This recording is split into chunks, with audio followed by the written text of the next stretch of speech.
마지막 발표는 상명대학교 조인혜 연구원님께서 버추얼 유튜버에서 K-팝 아이돌로서의 확장, 키즈나 아이에서 플레이까지. 박수.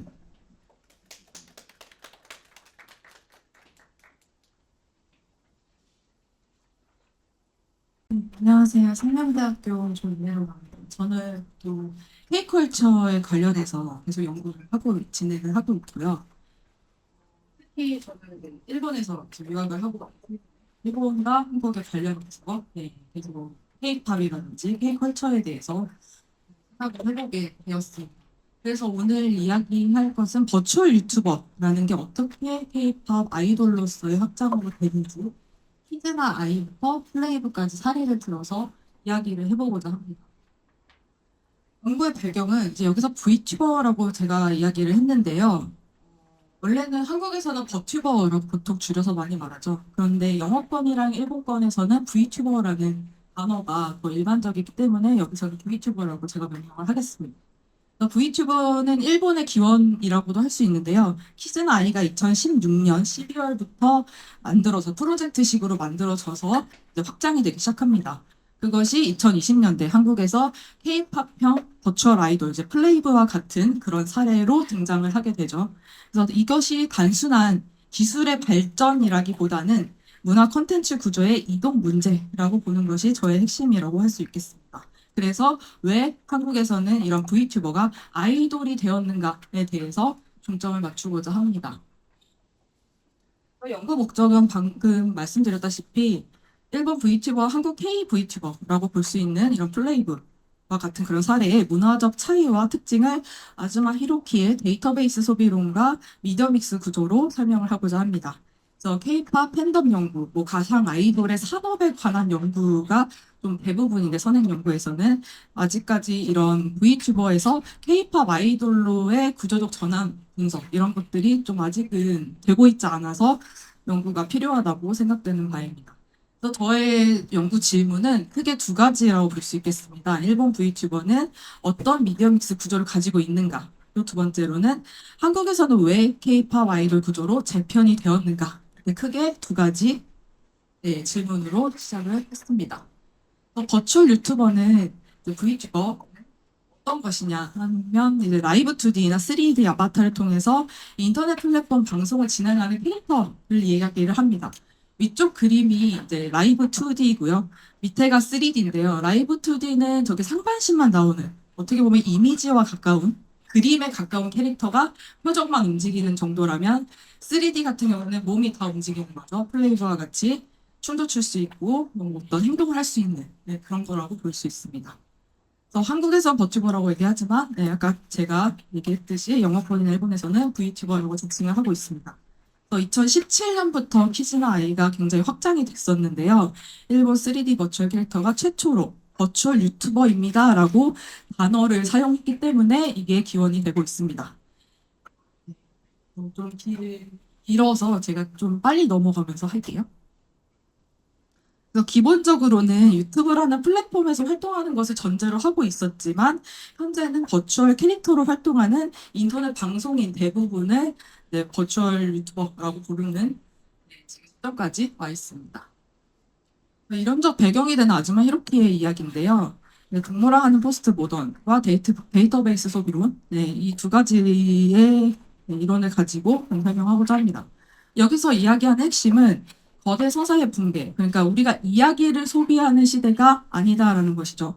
그래서 캐릭터, 그러니까 팬이 의미보다는 즉각적인 만족, 즉 모해 요소라고 하는 이제 캐릭터의 뭐 특징, 뭐 귀여움 이런 것을 소비하게 된다. 하는 것입니다. 그래서 캐릭터가 이야기보다 속성에 집합이 되어 있고 팬은 서사보다 캐릭터 요소를 선택하고 조합해서 창작해 나가고 그것을 소비하게 된다.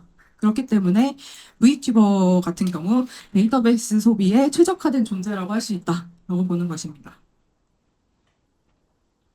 일본 V튜버의 미디어 믹스 구조를 보면은 키즈나 아이가 원래 키즈나 AI인데 그것을 이제 일본식 발음으로 아이라고 일부러 이제 이름과 같이 지은 것이죠.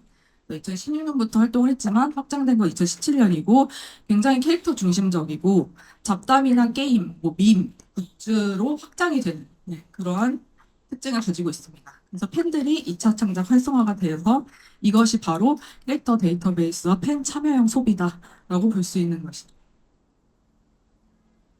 일본 VTu버는 그럼 어떻게 확산이 되었느냐, 이런 엔터테인먼트가 있습니다. 이제 일본의 경우 홀로라이브 그리고 니지산지와 같이 버추얼 유튜버를 양산하는, 네, 이런 양성하는, 우리나라에서 케이팝을 양성하듯이 대표적인 엔터테인먼트 회사가 있고요. 이들을 통해서 계속 확산이 되고 있습니다.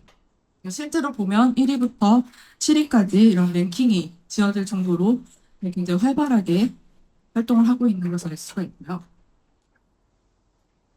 그래서 이런 일본 VTu버의 특징은 오타쿠 문화에 기반을 한다. 그리고 철저하게 개인 방송 중심이고 캐릭터의 자율성을 굉장히 강조를 한다. 그리고 이런 것들이 데이터베이스 소비와 잘 맞는 구조를 가지고 있다는 것이 큰 특징이라고 할 수 있습니다. 지금 보시는 것과 같이 미즈칸이라는 식료 식품 회사와 이제 이런 버튜버가 같이 콜라보를 해서 확산도 하고요. 팝업 스토어 같은 것도, 그러면서 이 모델링의 그대로 한국 VTu버의 등장으로, 네, 확산이 되게 됩니다. 그래서 니지산지가 KR이라는 한국 지사를 세워서 한국에서의 활동을 알리기 시작하면서 이제 버튜버가 양성이 되기 시작을 합니다. 그래서 2018년부터 한국에서 이제 버추얼 유튜브 모델을 받아들이기 시작을 했고요. 지금 보시면 이게 한국인 버튜버인데 이제 일본식 이름을 쓰면서 일본인 캐릭터 같이 활동을 하고 있는 것을 알 수 있습니다. 이런 식으로 한국에서도 버튜버가 굉장히 확산이 되고 아직까지 소비가 되고 있다는 걸, 네, 수가 있고요. 하지만 이런 한계점이 있었죠. 이런 뭐 오타쿠 문화적 콘텐츠에 대한 거리감, 어쩔 수 없기 때문에 완전한 서브컬처로 전락을 하게 됩니다. 한국에서는 지금까지도 잘 모르시는 분들도 계시고요. 그래서 한국에서는 VTu버라는 것 자체가 일본의 애니메이션, 아니메, 그리고 게임 이런 것들을 소비하는 사람들이 즐기는 문화로 인식이 되게 됩니다. 하지만 2020년 전후로 이제 한국에 이런 버튜버 기획사가 생기면서 지금 사진에서 보시는 바와 같이 향하치나 남궁역과 같은 배경이 한국, 뭐 조선시대에서 왔다, 뭐 이런 식으로 배경을 만들어서 물론 일본식 모델링을 하고 있지만, 네, 한국적인 캐릭터를 내세우고 있다는 점.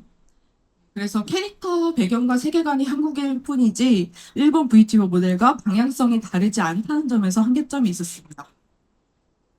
그러면서 나오게 된 게 바로 버추얼 아이돌이라고 할 수 있겠습니다.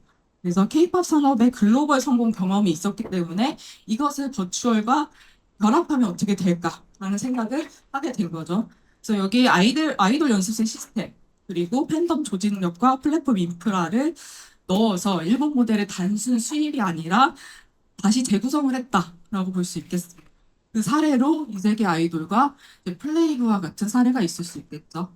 그래서 플레이브를 보시면 활동 구조는 일반 K-팝 아이돌과 별반 다르지 않습니다. 앨범도 발매를 하고 퍼포먼스를 하고 음악 방송도 나오고 팬미팅도 하죠.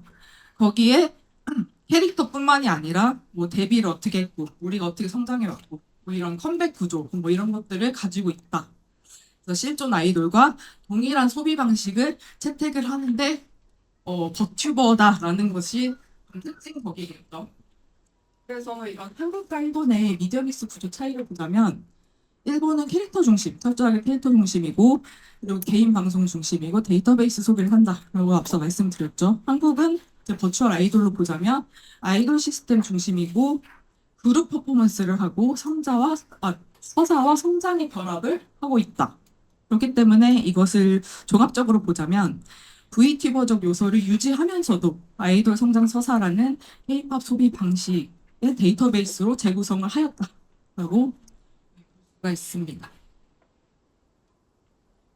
네, 이것을 콘텐츠적인 의미로 보자면 이제 일본은 기술 그리고 캐릭터 모델을 제공하게 되었고 한국은 산업화 글로벌화 전략을 적용을 해서 새로운 하이브리드 디지털 아이돌이 탄생을 했고 이것이 일방향의 영향이 아니라 순환적인 변종이 되었다고 저는 보고 있습니다. 결론을 말씀드리면 일본 VTuber 모델은 데이터베이스적 캐릭터 소비를 기반으로 전형적인 일본식 미디어 믹스 구조를 가지고 있고 한국에서는 이런 캐릭터 중심 소비 구조가 맞지 않았기 때문에 지금의 플레이브와 같은 캐릭터 기반 구조를 유지를 하면서도 캐릭터성의 아이돌 음악이나 퍼포먼스로 이동을 시켰다라고 볼 수 있겠습니다. 이것이 결과적으로는 동아시아 미디어 믹스의 새로운 단계가 아닐까 저는 생각을 합니다.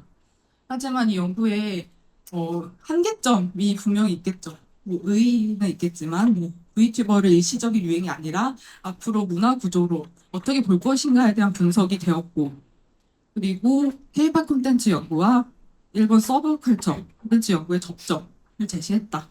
이러한 것들은 있겠지만 아직까지 이런 사례 수가 정말 제한이 되어 있기 때문에 아직 한계가 좀 있고, 그리고 이론적 의미를 좀 재정의할 필요가 있겠다는 생각을 개인적으로 하고 있습니다. 여러분들의 조언을 좀 많이 얻고자 합니다. 감사합니다.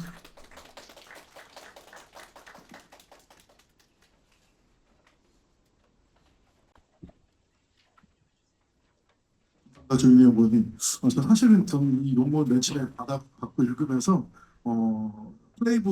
플레이브의 기원을 보통 한국이 1998년에 나온 아담으로 봤거든요. 망한 이제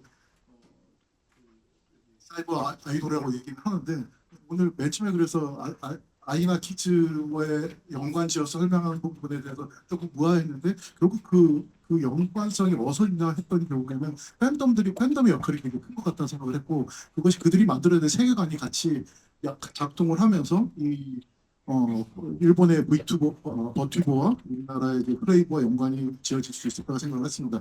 또 그런 부분은 저를 마음 설레게 했던 예전 전형소녀 AI라고 있습니다. 네, 그게 또 전형소녀 AI 1990년대 망가인데요. 그게 또 제가 생각에는 일본의 VTuber와 상당히 연관이 있다고 생각이 들거든요. 뭐 그런 것들도 한번 같이 보면 너무 재밌을 것 같아요. 저희가 시간이 너무 없어서 오늘 서로 자유로운 토론은 불가능한 구조인 것 같습니다. 너무 죄송하고요. 마지막으로 한국외국어대학교 양인아 교수님께서 조윤희 연구원님의 발표에 대해서 토론을 해주시겠습니다.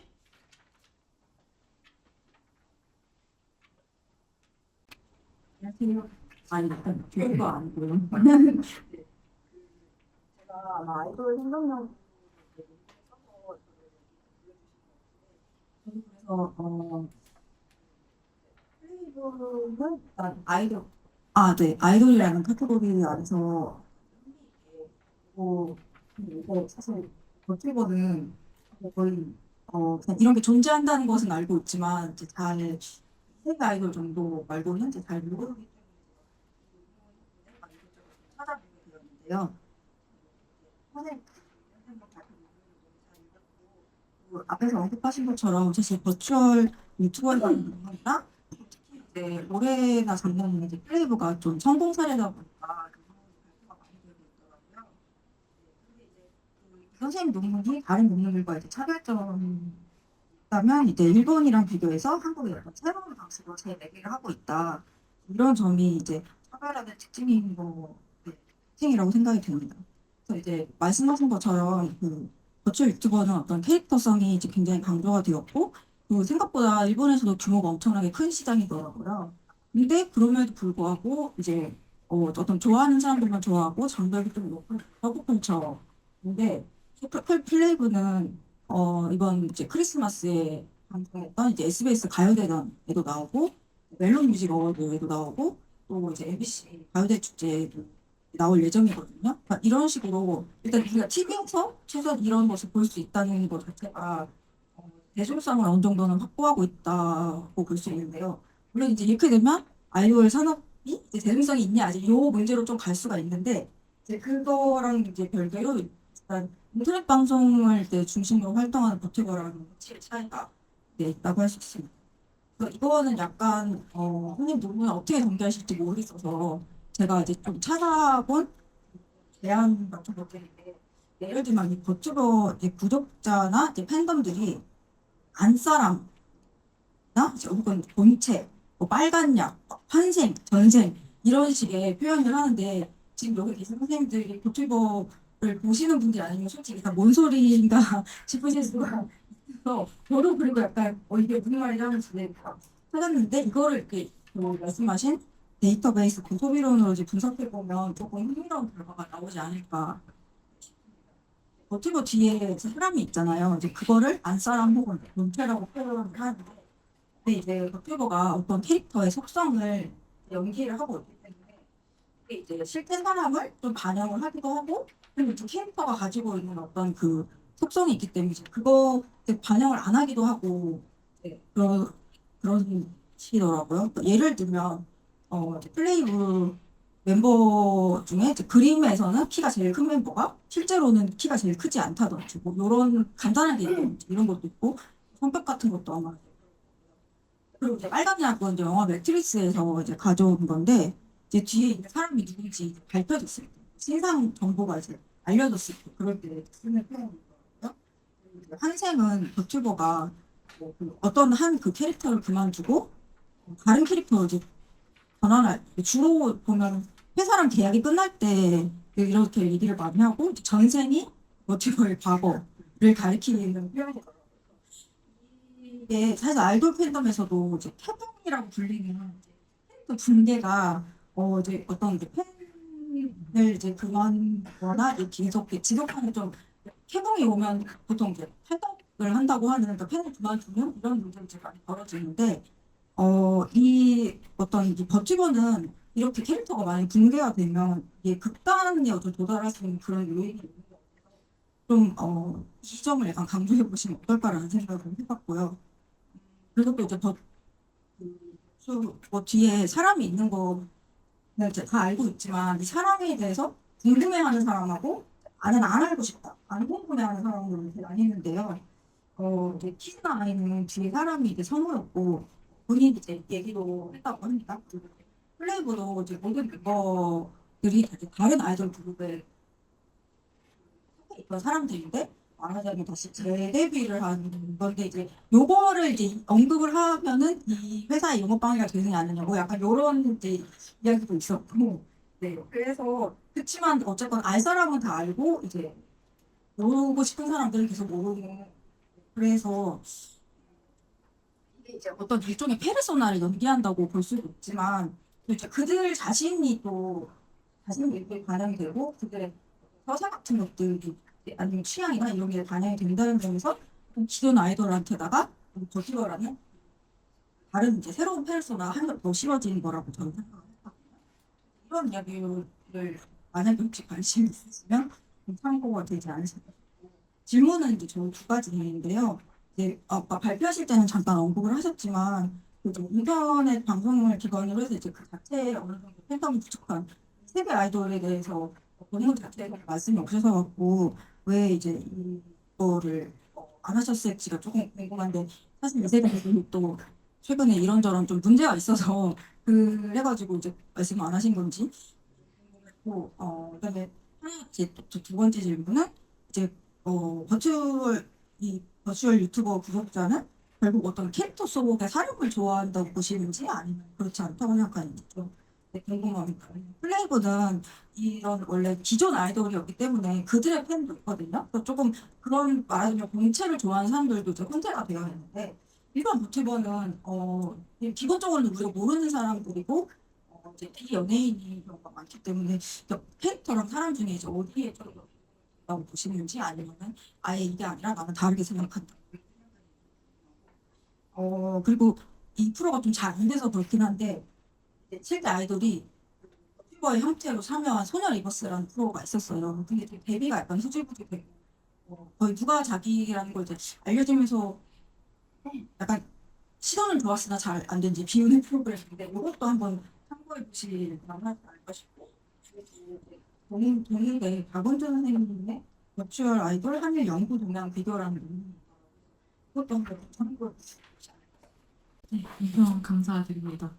아까 질문 주신 것 중에 하나가 이제 왜 이 세계 아이돌은 사례로 넣지 않았는지 이제 그거에 대해서 질문 주셨는데 일단 이 시간이 너무 부족해서 일단 이 세계 아이돌을 뭐 설명할 시간이 없었기도 했고 그리고 좀 조심해야 될 부분이 이 세계 아이돌이랑 플레이브는 좀 성격이 다르다고 생각을 합니다. 근데 이 세계 아이돌 같은 경우에는 원래 인터넷 방송인이었던 사람들이 모여서 만든 아이돌이기 때문에 플레이브처럼 케이팝에 대한 이런 트레이닝을 받은 가수 출신은 아니거든요. 그렇기 때문에 좀 다른 성격의 아이돌이라고 생각하고 어떻게 보면은 저는 지금 좀 생각하고 있는 게 좀 확장적으로 보자면 플레이브가 되기 전에 이 세계 아이돌과 같은 형태가 있었고 플레이브가 완성될 수 있었다 이런 식으로 흘러갈 수도 있겠다라고 생각을 하고 있습니다.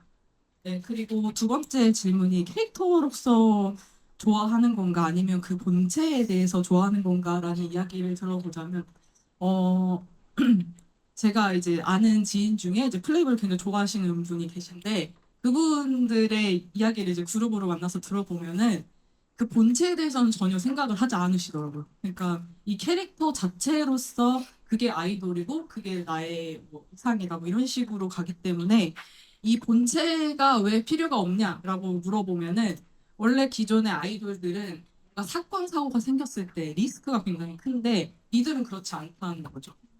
그리고 키즈나 아이 같은 경우에도 원래부터 프로젝트로 성우가 이제 연기를 하고 했지만 그 캐릭터성을 중시를 하는 거지 본체에 대해서는 전혀 신경을 안 쓰기 때문에 이것은 사람들이 다 이 캐릭터성의 중심으로 해서 네, 흥미를 유발하는 거라고 생각을 합니다.